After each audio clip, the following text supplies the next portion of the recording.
Hey guys, had a really cool opportunity this past April to do kind of two old tech things in one day, or maybe just tech things. There was a lot of old tech, so it's kind of our thing here on the channel.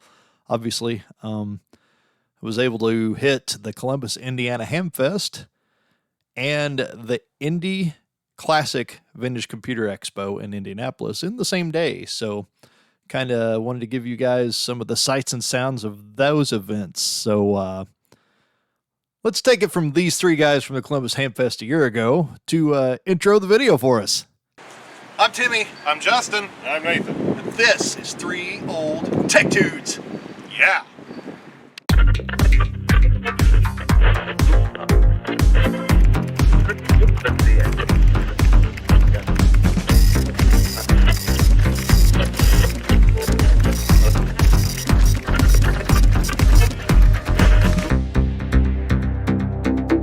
It was an early morning that I started out for Columbus, Indiana. I left the house about 5:15 a.m. to head up to sell at the Hamfest for the first time ever. I've visited several times, 3 or 4 times since 1998. Finally took the plunge, decided to go sell some of my stuff there from the N9 CMM collection and some other things that we had that I'm not going to get to for restoration and the like.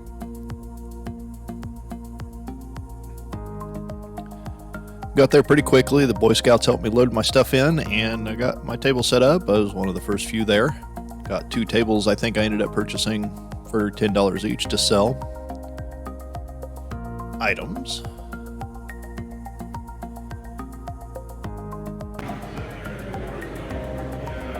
Alright, setup is done for me. Still people coming in. Got some of the early shoppers here that we often see. Boy Scouts doing breakfast, help load in too. They help me get my stuff in. Got Matt from Ellettsville there selling his antenna stuff next to me, and got Joe over here, guys from Bloomington, and then I've got my big mess of junk here.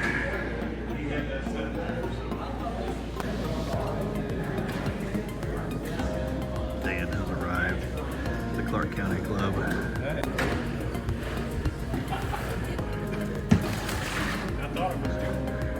Man, Dan's brought the junk wagon. Better make him YouTube famous. We're so good at editing Hamfest videos, we still haven't done our Columbus video from last year. You know what? It's true. We never did release that one. This is a perfect place, I think, to put our Hamfest finds clip from this same Hamfest last year, which was the first year for its new location at Columbus North High School. What did you get? We're going to go with you because it's heavy. I got a Drake TR3 with power supply, which I'm not carrying because it's heavy. Plus, pretty much. And everyone needs a 5 1/4 and a 3.5 inch floppy disk drive. Gotta have the floppy drives. They have the discs with that too. No, I have the discs. It's getting really hard to find 5 1/4 floppy drives, to be honest. Especially old ones that could be made to work with the TRS. No comment. No comment. And for the channel, I've been working on a General Electric radio, and I completely butchered the package capacitor in it. So I figured out about that, and I found a couple tube sockets that should fit that pretty nicely, where I can mount the replacement filter capacitors gracefully on it. Because I found a lot of the guys don't like working on the radios that have the circuit boards in them from the 50s. I've seen comments on the channel like, I hate those cheap plastic things. I'm like, man, these ones with the flying components are ridiculous. It's just like, here's 14 capacitors and 500 resistors mounted. It's a good time. So I broke something. Not that you're better or anything. I got an understanding basic electronics book, because some people on channel will not be surprised at all that I feel like I need a book to understand a little more. So you just came for the fun. I came for the fun and the stale hot dogs. Peer pressure. Stale hot dogs. We had a hot dog. No, there's we had nachos and biscuits and gravy served by a local scout troop, it looked like. So that's something we try for our Hamfest, maybe. Yeah. Well, we didn't end up trying that for our Hamfest, but back to 2024. Mostly I just shot you guys a bunch of walkthroughs and walkarounds. I had a bunch of antique stuff for sale. Matt had some nice antennas there, and then Dan Evans brought the junk wagon from Clark County. He sells a lot of donations for their club at various Hamfests to support the Hamfest, plus to raise money for their ham club down there in the Louisville suburbs. Kentuckiana, they call it. Biscuits and gravy were really good that the Scouts served. I enjoyed it. I bought a thing of it. Seemed like a good little fundraiser for their troop. A lot of Citizens Band stuff. I saw some guys buy entire setups, you know. It's a good entry point to get into the radio hobby in general, not just ham radio, GMRS, or Citizens Band if that's your thing.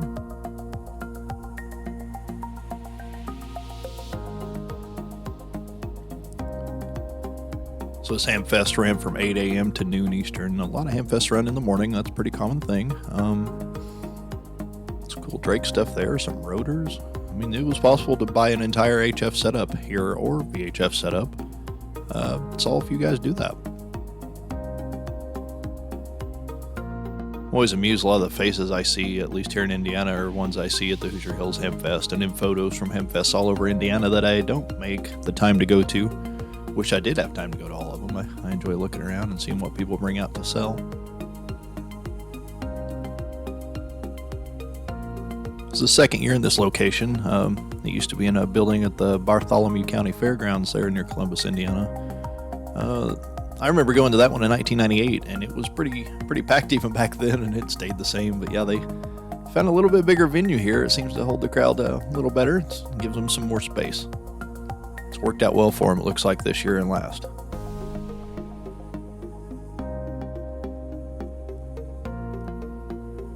Yep, so we sold till about noon, and then we packed up.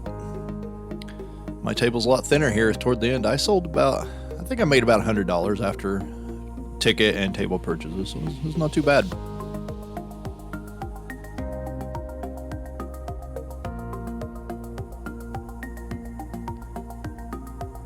Right around noon, I packed up and headed north on I-65 toward Indianapolis to visit the Indy Classic Vintage Computer Expo. I'd heard of this before, happened to see that it was the same day. It was a 2-day event that ran Saturday and Sunday, I believe, so headed over to the hotel near the airport in Indianapolis where that was hosted and checked out everything there. It was a really neat deal.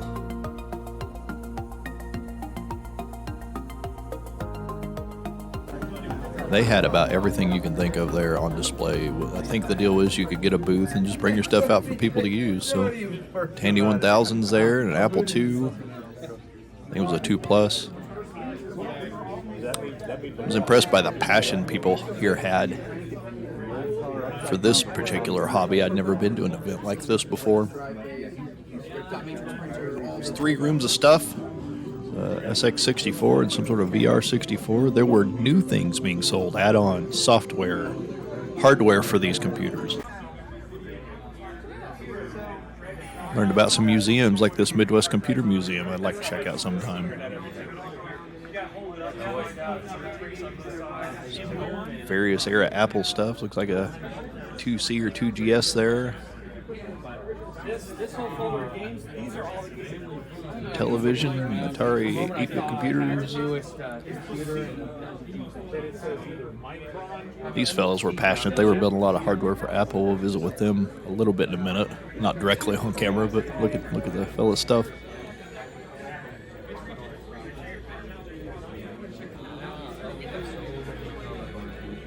Atari stuff. There's one of those cartridges where you run video through it and it sort of renders it on an Atari 2600. That's cool. There's an Atari XEGS.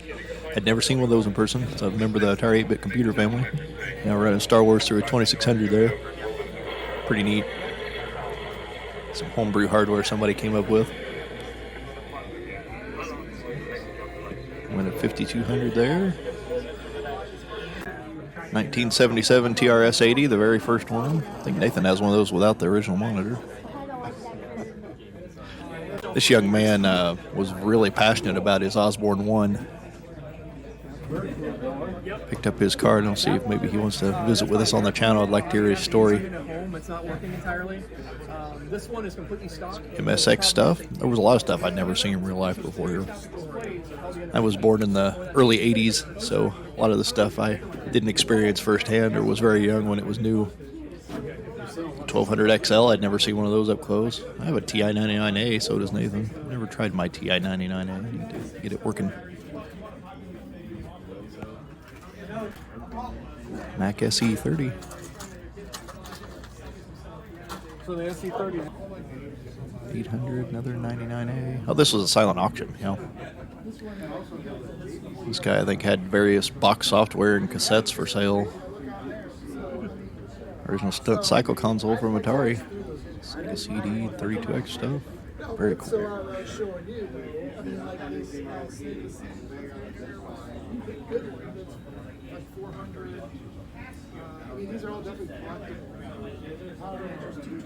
I enjoyed the Hamfest, but I think I enjoyed this a little bit more. There's 3 rooms just of stuff set up in this hotel near the airport, near the old airport parking garage, the former parking garage.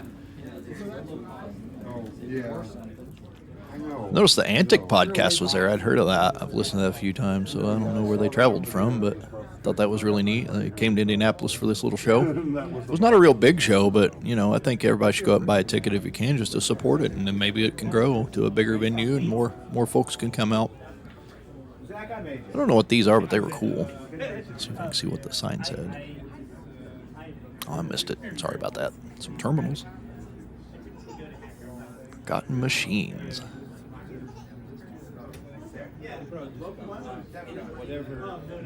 Little arcade expo jacket's cool.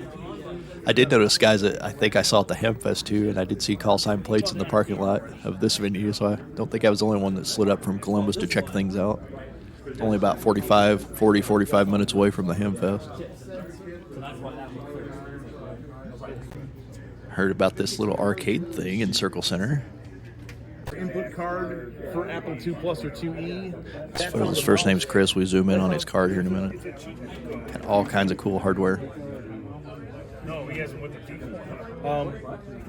I have a card with a Pico on this and an adapter for a USB mouse. Oh, that's awesome. USB mouse.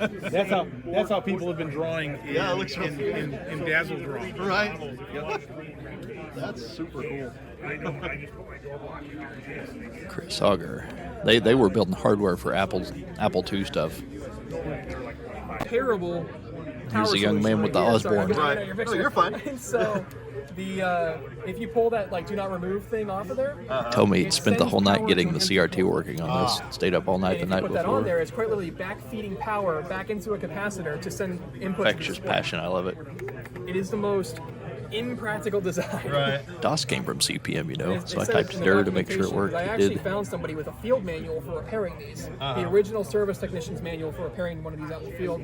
It says in there that there's no way to power a display without backfeeding voltage. Commodore PET. I'd never seen one of those. That is direct lineage to the VIC-20 and C64 Commodores. It's kind of aimed at businesses. It's from 1977. Uses Commodore Basic. A lot of your programs written in Commodore Basic on PET run on the VIC-20 and C64 just fine as well. Another TRS-80 Model 1. More than one of those set up there. And an Apple IIe. I used to have this set up. I kicked myself. I sold it on eBay in the 2000s. I had like 5 or 6 of them. I got it at a school auction. Dang it. Didn't keep a one of them.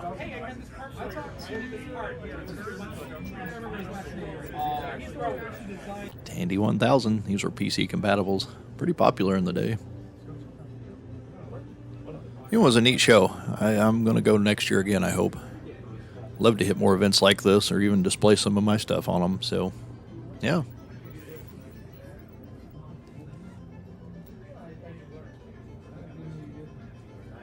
Thanks for hanging out with us here on 3 Old Tech Dudes. Please subscribe to us here on YouTube for more tech old and new, tinkering at the workbench, repairs, ham radio, electronics, computers, and more. Please like this video and share 3OTD with your friends to help us grow the channel. We tweet at 3 Old Tech Dudes 1 on Twitter, and you can keep up with us on Facebook. Just search for 3OTD and look for our logo. Thanks so much for watching.